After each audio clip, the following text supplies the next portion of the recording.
Hi, this is Olaomi Brigwe, and welcome to season 2 of the SuperAbundant Life Podcast.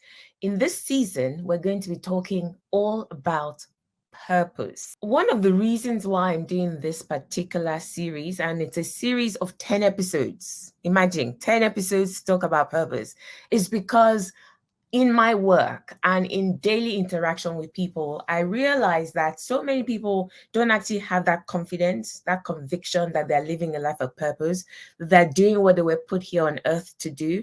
And on top of that, a lot of people are almost waiting for when they will fulfill purpose, when this big, very significant, massive thing will happen.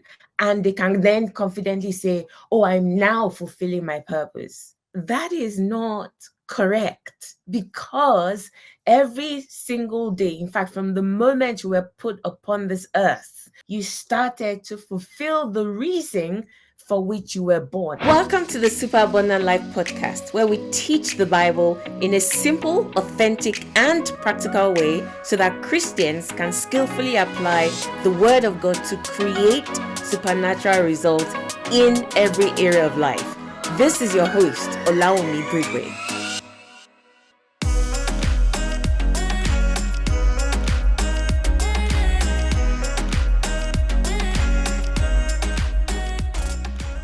I'm going to be turning a lot of things that we have believed about purpose on its head. Why am I doing this? In order to set people free, because people are trapped in this state of confusion and almost like in sense of worthlessness, like until I'm doing this massive big things that, they'll name certain people and say, look at that person's feeling purpose and they're doing all these wonderful things. And they look at their own lives and they think, oh, I just go to a 9 to 5, I'm an accountant, I'm an engineer. How is that fulfilling purpose? You are fulfilling purpose. And I'm going to be going deep into this topic of purposeful living. Number one, to be able to bring you certain insights that will help you come into an understanding of what purpose is and how you are actually living. Every breath you take is leading you to the fulfillment of your purpose on earth. Every breath. From the moment you drew breath, and they spanked your butt and you started to cry, you started to feel purpose. So I'm going to talk about things that will shift the mind in terms of purpose so you can gain more confidence in showing up in life, including the most mundane jobs or careers that you think, how is this contributing to life? How is this contributing to kingdom business and all those kinds of things? And because it's a 10-part series, I'm going to be talking about how to step by step harness and maximize your purpose, because that is really what we should be teaching people, not necessarily to find purpose, to fulfill purpose. It's to make sure that we're maximizing the fulfillment of the purpose, because you're already fulfilling your purpose. The purpose for which you were born, you've already entered into it. I know that may sound strange, and some people may completely reject that as soon as they hear it and say, no, I don't believe that. You have to climb 7 mountains and, cross 1,000,000 seas for you to be able to enter into purpose. How dare you say purpose is that easy to enter into? Well, I know what I'm saying. As someone who wakes up every day confident that I am fulfilling purpose, confident that my life matters and is making an impact. And I'm not just saying that now that I'm doing work that other people may very easily say is impactful, things like coaching, things like releasing these kinds of podcasts and so on. No, even when I was not doing this kind of work, I knew that I was fulfilling purpose. I knew that my life counted and God was pleased with me. So if you want to get to that level of confidence where purpose is concerned, come on this journey with me for the next 10 episodes as we dive into purposeful living. Right. So the first episode, which is today, I'm going to just talk about what purpose is. I'm going to be addressing certain misconceptions, very, very common, widespread misconceptions that people have about purpose. I'm going to be turning this on the head. And importantly, I'm going to bring purpose into the context of your everyday life, so that it's not some far away at the end of my life kind of thing on the horizon. I will finally fulfill purpose. No, that's not right. Every single day, there's context in your daily life for you to fulfill purpose, for you to actually show up with what God has created you to be. and be of service to humanity. So are you ready? That's all I'm going to focus on in this first episode. Remember, there are 10 episodes all together in this series, and it's going to be wonderful. So stick with me for all 10 episodes. Okay, so let's get into it. What exactly is purpose? The first thing that I must say to you that you're listening to me, and I don't know what your background is. I don't know what kind of thoughts or lies Satan has put into your mind over the years about how you were born, the situation around your conception, how your father walked away from your mom, how your father left you and your mom had 5 kids, or your mom did this, or they didn't do this, they did, and so on. No matter what lies you have been told regarding your childhood, that those lies have seeped into your own being, and they have affected the way you see yourself, your self-image, your self-worth, your self-esteem, your self-confidence. The first thing that I must say is no human being is here by accident. It's not a cliche. It is the truth. It is 100% the truth. No one was born by chance. Every single person came into this earth by design. You were not born to your parents by chance because you're like, oh, how I wish I was born in a different country so I can have passports. How I wish I had those parents. Growing up, you look at maybe parents of your friend, your close friend, and you think, oh, they're so kind, they're so this, they don't, and you look at your parents and be like, why are they like this? Why can't I have this? No. You were chosen to come to the very home you came to by design. It was not by accident. Even 2 people that were not married that came together, and then the woman got pregnant, which is my case. You say, oh, it was an accident. In a million years, I didn't think I was going to get pregnant. And you think, oh, this child was an accident. Or even if your parents were married and they had finished having their children, which also happens to be my case. I don't know if they planned it, but my siblings are way older than me. I don't think they intended. I don't actually think they intended. I've never asked my parents. I don't think they intended to, like, they sat down, they planned it and said, we're going to have a child. I think I just showed up, right? Considering the fact that my siblings are hugely older than I am.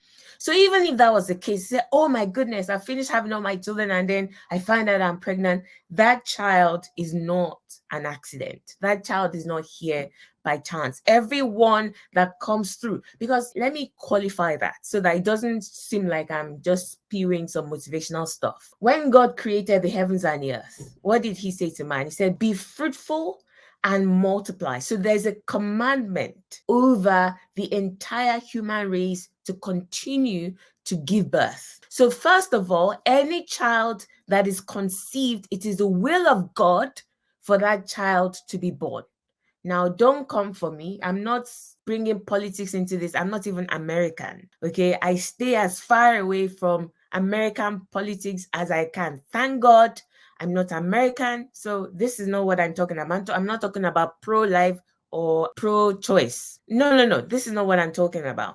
Okay, I'm not even going to step into that because I don't have the authority to wade in on politics and I have no interest either. But what I'm saying is, once a life is conceived, God has a purpose and a design for that life. It's not like somebody gets pregnant. So God is like, oh my goodness, they were not expecting it. Oh, okay, so what are we going to do? Okay, angel, come. Let's try and write something about this child that's about to go, etc., etc. Do you think that's how it happens?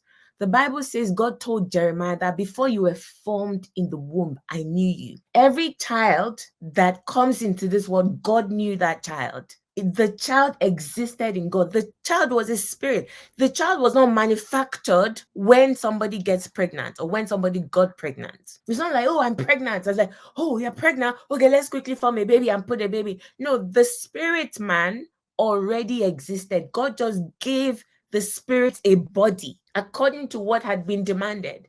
So a man and a woman come together, they sleep together. If the child is conceived, then a spirit comes, and then that spirit is given a body to be able to come into the earth. Why? Because the parents placed a demand. The sperm and the egg came together and they said, hey, we're placing a demand for a child to come into this world. And once the demand is placed, it is a law. So God, it was the one that spoke and said, be fruitful. He said, okay, we have already spoken fruitfulness. Okay, this spirit, we're giving it a body according to the people that conceived the child. So African, Caucasian, and so on. So every child existed in God. Every child had a destiny prescribed, premeditated by God for this life. So nobody is an accident. Nobody comes here by accident or by chance. It is by design. And let me even layer on top of that. The Bible teaches us that God gives the seed a body as he desires, as he wills, meaning he's the one that decided that you were going to be born into your parents. He took that spirit man and then he said, oh, I have an assignment for you. Okay, you're going to go through those parents. You're going to go through and be born in that city and in that country and to this race of people. Oh my goodness. Once you begin to understand this, you will stop despising anything about your life. Some of us are so rooted in the whole, oh my, I can't believe, I wish I had been, I wish I had not. No. You were born by design. God gives a seed, a body, as he wills. He said, how can you tell the potter that, why are you doing it this way? No, you can't. That's the first thing. You're not here by chance. You're not here by accident. That child that you conceive, in fact, go and ask any parent where they felt like, oh, this child was an accident. We didn't really mean to conceive this child. After the child is born, go and, check back. The moment that child is born, in fact, they begin to notice certain peculiar things about the child. Are you going to go and tell that mother, maybe that was crying when she found out that she was pregnant, after the child is born? Go and ask her again. Would she say, this child is an accident? I don't even know. No, never. I've never seen anybody like that. Because they now realize that, wow, what a precious gift.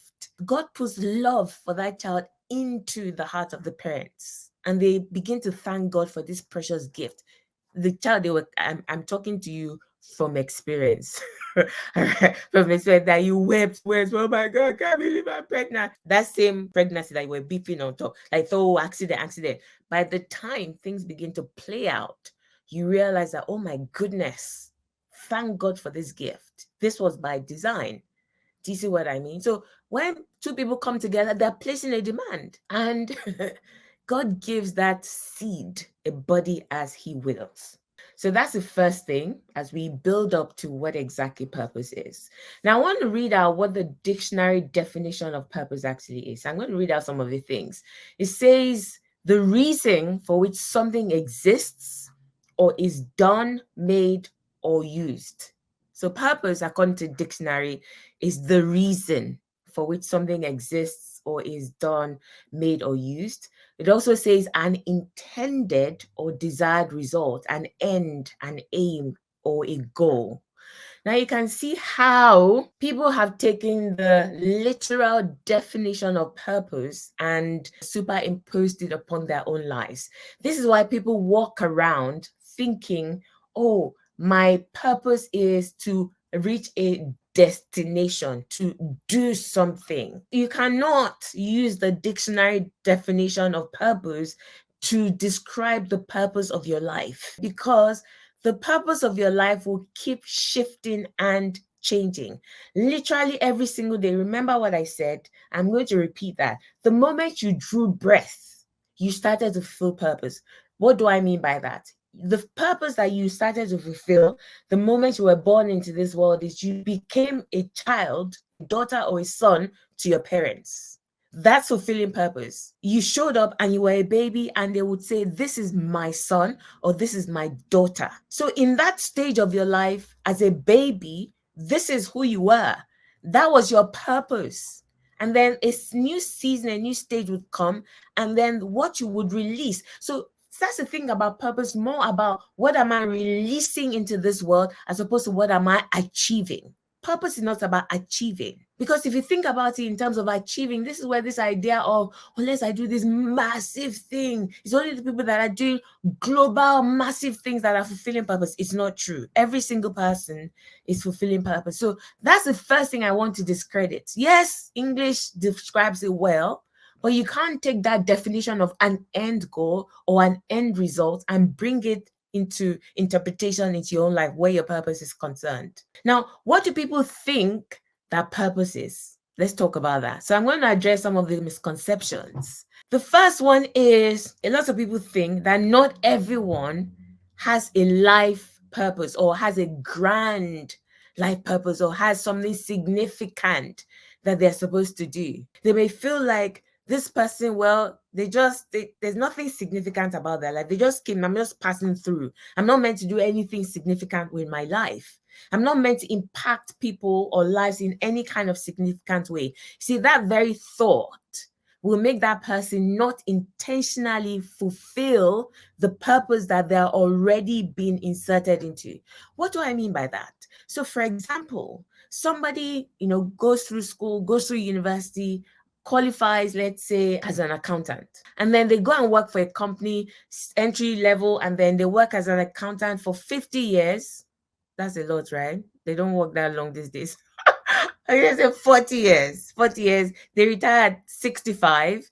And then they just sit at home. They've had their kids and so on. And they just sit at home and then waiting to die. At 70, the person kicks the bucket and the person gives up the ghost.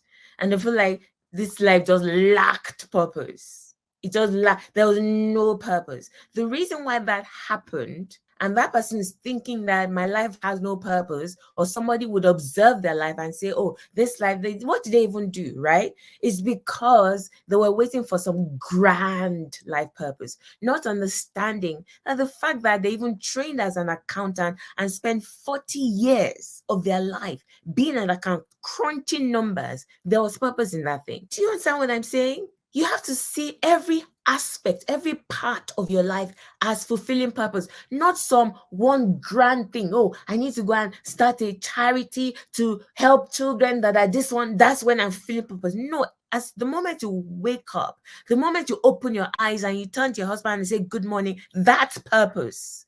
You have a purpose to fulfill in that man's life. You have a purpose to fulfill in your children's life. You have a purpose to fulfill to the random stranger that you pass on the road. All of this is the culmination of your life's purpose. But people don't look at it like that. So they think that not everyone has a life purpose. Like, okay, some people just come and they go. They're not really meant to do significant things. The way men celebrate human beings is not necessarily the way God will celebrate when we all get to heaven. Number two, some people think that some people's life purpose or purpose is better than others. So they look at people and like, oh, how I wish. Absolutely not. Let me give you a very important example actually from the Bible. Do you know that the Bible talked about, and I'm sure there were more than two of them, talked about Hannah and Simeon when Jesus was born, around the time when Jesus was born. Hannah and Simeon. So Hannah was a widow that literally, I think her husband died really early in their marriage. And from then on, she just dedicated her life to serving in the temple, to praying and to interceding. And there was a prophet called Simeon. And the Bible says that those two people, and I'm certain that there were more, that God had revealed to them that they just picked it up, that this is the time of the Messiah. The same way Daniel kind of picked it up that, hang on a minute, it's been 70 years, we should be going back to Jerusalem, etc. So they just picked it up and they began to pray and to intercede. I don't know, was it Matthew or Luke that mentioned them in the gospel? If those two people had not been mentioned by name, you would never know who they are. None of us would ever know who they are. The Jewish people would never know who they were because this was by revelation. The only two people that knew actually was when Simeon went to Mary and Joseph and said, oh, I'm so glad God told me, I said, my eyes will not sleep until I see this child. Nobody else knew they were interceding and praying. So it may have looked insignificant that look at this one. They didn't even do anything significant with their life. The Simeon that was a prophet was not like Jeremiah that prophesied and spoke to kings and all that. He was just quietly praying behind closed doors. But are you trying to tell me that his destiny, that his purpose is less important than Jesus's destiny? Are you trying to tell me that? Because they were the ones that interceded. If they had not been praying, Herod would have killed Jesus because it was a tiny little baby. And that tiny little baby was now in the hands, his life was in the hands of Mary and Joseph. So their intercession really was for Joseph. They might not have known. Was that, as they were praying, say, Joseph, your eyes must see, you must hear what the angel is telling you to do, what God is telling you to do. Take that child and go to Egypt. The intercession was Joseph, you must obey. Joseph must obey. Because if Joseph had not obeyed, what would have happened to Jesus? If Joseph had not obeyed when Mary was pregnant, he would have just carried Mary to the town square and said, look at this adulterous woman. She's pregnant. Oh, I haven't touched her. Oh, I didn't do anything. I haven't touched her. Oh, but she's pregnant. Oh, yeah, carry stones. And they would have killed baby inside womb before Jesus was even born. If he had been rash, that was all the intercession. So you're not trying to tell me that, their own purpose, nobody knew them. They were not global speakers. They don't have 1 billion followers on Instagram. Therefore, hello, that can't be right. The third misconception is people think you can only have one big or one purpose in life. There's only one purpose. This is who I am. This is what I've been created to do. Nope. Even Jesus, that you might be tempted to say had one purpose. Jesus had different purposes. He was first a son to his parents. He was a carpenter. He was a teacher. Do you understand? Different things. Then he became the Messiah. So stop looking for this one gigantic purpose. Like, listen, where you are, purpose is already there. Open your eyes. And that's what, actually, as you listen to this podcast, as you go through this series with me, I'm going to help you see practical things, strategies that will help you wake up every morning and know that I am definitely living in purpose, and you will intentionally begin to move forward and fulfill purpose. Where you are, nobody may know you. You may have the job that you're like, I hate this job. I don't even like this thing. What I truly want to do in my heart is to, no, right now. Purpose is in that thing. And the fourth misconception, I've already alluded to that, is people think that purpose is a destination. Purpose is not a destination. Purpose is everyday living, which brings me to what exactly is purpose. So my own understanding of what purpose is, this is what liberated me many years ago, that I have absolute confidence that I'm fulfilling my purpose. For me, as I'm talking 20, 30 years now, what is purpose? Your purpose is actually your contribution to this world. That's what your purpose is. Let me go back to the dictionary definition of purpose, the one that has trapped people. It says that an intended or desired result, an end, an aim, a goal, where I want to reach.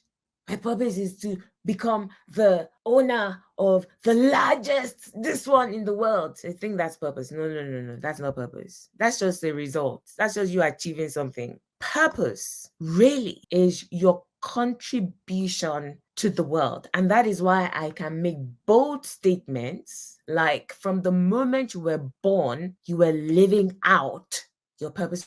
You live out as opposed to trying to find or fulfill your purpose. You are living out your purpose. So change it from I want to fulfill purpose to I'm living out. I want to maximize this living out my purpose, because it's already in you. The moment you draw breath, it's like the clock starts. Okay, purpose has started. So it's about then maximizing it. So from the moment you were born, the moment I said you drew breath and you started to cry, and he said, congratulations, you have a baby girl. Congratulations, you have a baby boy. Your purpose in that season was to bring joy to your parents and to the people that love you. The baby cannot do anything for itself. The baby is fed, clothed, everything, cleaned. It just eats and poops like all day. But that baby is fulfilling purpose. It is contributing joy to the lives of those people that love it. Do you see what I mean? It is already fulfilling the reason for which God sent. So the Bible says that children are the heritage of the Lord. It says the fruit of the womb is his reward. God says, come, go to these two people as their reward. Bring joy into this season of their life. That's purpose. So it's your contribution. The child then starts to walk, starts to learn how to talk. that is purpose, because you're going to have to walk, you're going to have to speak life to somebody later on. The child starts to learn how to speak and learns language, goes to school. That knowledge, you are fulfilling purpose because you're going to use it to contribute to the world. Oh my goodness, when you start to see things like this, you will see that your 6-year-old is fulfilling purpose. And you will see it as it is actually a series of life events. Purpose is the culmination of a series of life events, everyday life events. So in other words, you don't fulfill purpose. Purpose happens to you as you intentionally live out what God has put into you, what He put you there for, as you live it out. So the question really is, why am I in this season of my life? God, why am I married to this man? Why do I have these children? Why do I have this job? Do you see what I mean? Why is this person my friend? When you start to think of it and ask the why questions, you are actually saying, oh, there's something that has been put inside me that I need to release, that I need to live out. And as you do that intentionally, you are quote and unquote fulfilling purpose. Purpose happens to you as you intentionally live a life that is aligned with your deepest convictions. You just know that, okay, this is what I want to do. You go and do it. That's living out your purpose. In other words, purpose is a culmination of your day-to-day contributions to the world. Stop making yourself feel like less than nothing because you feel like, oh, I have this big dream in my heart, and until I see that big dream happen, my life is just not worth anything. That's a lie from the pit of hell that is keeping you trapped in self-condemnation and a sense of worthlessness. And the second thing that I wanted to say is purpose, quote and unquote, evolves over time. So remember, start to see it as it's in seasons, it's in stages. So the baby that was born, the purpose of that child is not, oh, this child must fulfill purpose. This child must be able to go and heal the sick. No, the child breathing, eating, drinking milk, and pooping is ultimately fulfilling purpose in that stage. Just being alive, even the crying all the time, that is the fulfillment of purpose. What am I releasing into the lives of the people that God has planted me in? So it evolves over time. The same way Jesus started out as a gift just to Mary and Joseph. Unto us a child is given. They were like, oh, we have a son. That Jesus fulfilled purpose like that. Then he got to the point where he started to fulfill purpose as a carpenter, right? So his father started to train him and so on. Then he got to the time where he began to teach. So it evolves over time to the culmination where he laid down his life as Messiah. And what is he now doing? He's seated at the right hand of the Father, making intercession for us. So that is the next stage of his purpose. Think about this. What about people whose lives are cut short and they don't get to manifest this massive big thing that the whole world will stand at attention and say, wow, you did well? Are you trying to tell me that maybe somebody that has impacted lives? In fact, I don't even want to use the word impact life because it makes people feel bad. I'm going to stick with accountancy. So the person was an accountant and they were brilliant. They helped their company, they helped many companies, people that were stuck, maybe whatever. And then this person died when they were 32. You now say, the person didn't really enter into purpose. Hello, that is such a bold and completely false statement to make about somebody's life. They didn't fulfill purpose. They didn't fulfill purpose. That purpose it may have been cut short because there was more inside them to release. But you can't tell me that the person did not. From the moment they were born, they started to fulfill purpose. I hope this shift is doing something for you the way it did for me many, many, many years ago. Honestly, this is how you should view your life. Let's look very quickly at the story of Esther as I wrap this up. You might say, oh, the purpose of Esther was to become queen. It was just the evolution. It was just one season. Becoming queen was one season of Esther's quote unquote purpose. I mean, think about it. Esther didn't know that the beauty pageant would lead to the emancipation of an entire race. Do you know that her becoming queen and then being able to speak to the king and then destroying all of Haman's plans led to them being saved from, like a genocide, basically. They were going to kill all the Jews. including her. They say, oh, that she had a big purpose. She had a big purpose. This is what I'm saying. What led to that quote unquote what people call purpose, like the destination? It was the fact that, first of all, she was a faithful and an obedient niece to her uncle. Are you trying to tell me that if Esther had been wayward, what did God put her in Mordecai's life for? Or what did God put Mordecai in her life for? Whichever way you want to look at it. It was for her to be able to defer to authority, to be able to say, oh, uncle, thank you for everything you're doing for me. I want to learn from you. As she's been taught to listen to instructions. If she had been a wayward child that was abusive to Mordecai and all kinds of things, Mordecai may have kicked her out of the house. So she fulfilled that purpose. She showed up as a diligent, as an obedient, as a loving, well, you could say daughter, because she was like a daughter to him. Then when the time came, when the beauty pageant, she didn't take it like, what's this beauty pageant? This is not my purpose in life. This is not my purpose. I just have this dream that I'm meant to be, saving lives. I have a dream that I'm going to emancipate the entire Jewish race, blah, blah, blah. And then they now put beauty pageant in front of her and say, who has time for this? In fact, this beauty is a curse. Who wants to be fine like this? They say we want to go and save the world. We want to go and preach the gospel. They're telling me to come and do beauty pageants, not knowing that there's purpose in that beauty pageant. If she had treated that beauty pageant anyhow, like, no, this does not look like purpose. But whatever was put in front of her, she recognized that there's something inside me that has been put in me for this season that I need to live out. So she lived it out. She did it to the best of her ability. She poured out what had already been put inside her for that season. And that was what opened the door to the next season of purpose, which was becoming the king's wife. And because she handled that well, she poured out what she was meant to pour out in that season, it opened the door to the emancipation of the Jews. Remember that Vashti was queen.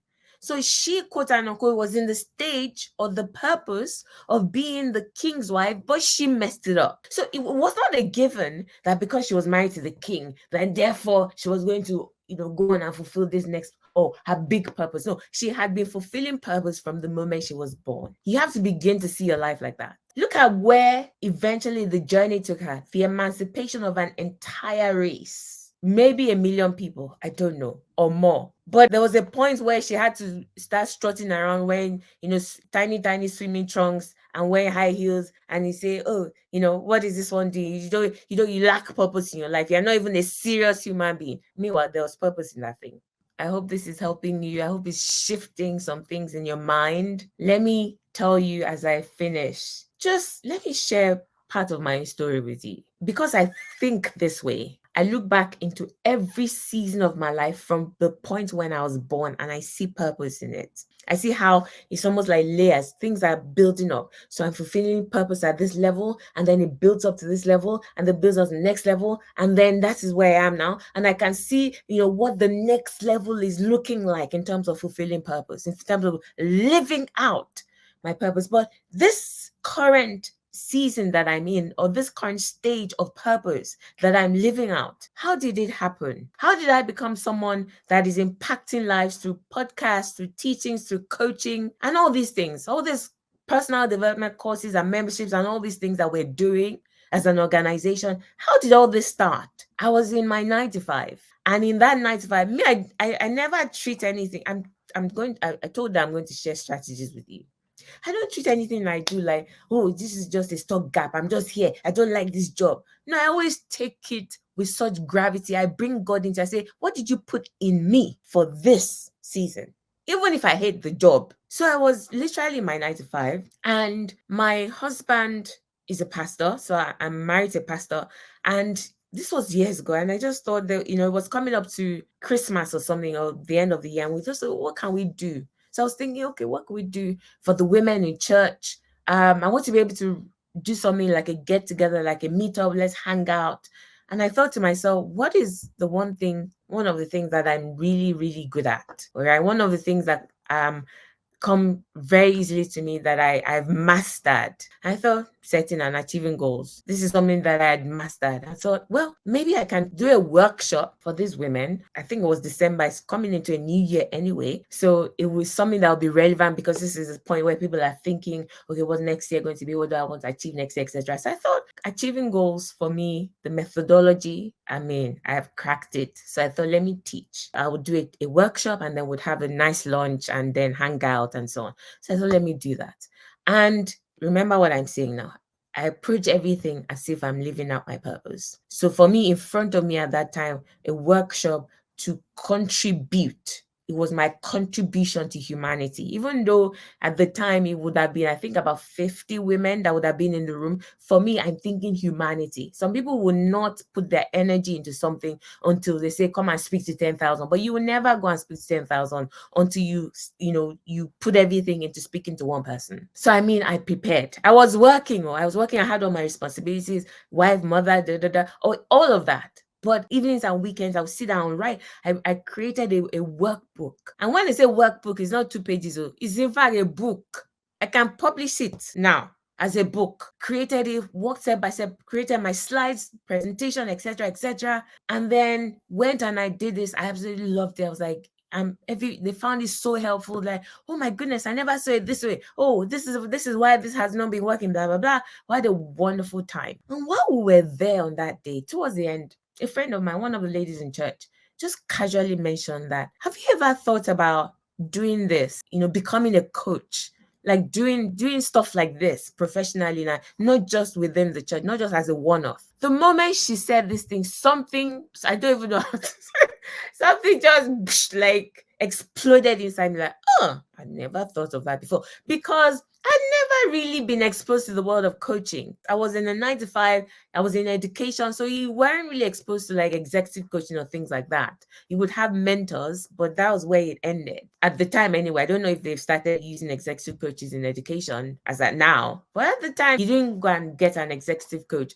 You would have maybe one of the senior colleagues mentor you and stuff like that. And that was the limit of it. So I'm like, coaching. So I started to do my research and I realized that it is an entire industry, multi-billion-dollar industry. And I thought, whoa, you mean I can do this for a living? And that was how I, quote unquote, stumbled into my next stage of purpose. Where I was already fulfilling purpose. I was a teacher and do you understand? You say, oh, but teacher, you're impacting lives. That's why I didn't even want to say what I was doing. When I was an engineering student in university, I was fulfilling purpose. What am I trying to say? Purpose is simply living out what God has put inside you for each season of your life. So don't slip through life waiting for, quote unquote, the big purpose, the big destination. You're going to underutilize what God has put inside you for that season. Some people will work in a place for 2, 3, 4, 5 years.